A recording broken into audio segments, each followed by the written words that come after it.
বন্ধুগণ, আশা করি সব ভালো আছেন। আমি পূর্বে একটি ভিডিও দিয়েছিলাম ৩৯০ বছরের পুরনো একটা রাজবাড়ির। সেই রাজবাড়ির পাশে সমুদ্রের পাড়ে এই যে দেখেন সমুদ্রের পানি কত স্বচ্ছ পরিষ্কার। বিশেষ করে এই যে দেখতেছেন একের পর এক ঢেউ এসে পাড়ে পড়তেছে। এটা আমার কাছে খুবই সুন্দর, অনেক ভালো লাগবে। জানি না আপনাদের কার কাছে কেমন লাগবে।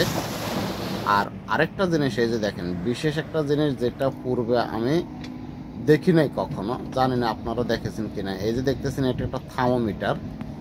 এই থার্মোমিটার দ্বারা পানির যে গতি স্পিড, কখন কোন সময় পানি, সমুদ্রের পানি কত গতি স্পিডে আছে সেটা মাপা হয়। আমি পূর্বে কখনো দেখি নাই, জানি না আপনারা দেখেছেন কিনা, যার ফলে ভিডিওটি করা। এই যে দেখতেছেন এটা একটা পাল্লা, এই যে দেখতেছেন এটা পাল্লা। আর এই যে দেখতেছেন এই দুই পাশে দুইটা থার্মোমিটার। এই পাল্লাতে আসা পানির স্পিডে ধাক্কা মারে, তখন যে এটার গতিসীমা মাপা হয়। আল্লাহ হাফেজ, আসসালামু আলাইকুম রহমতুল্লাহ।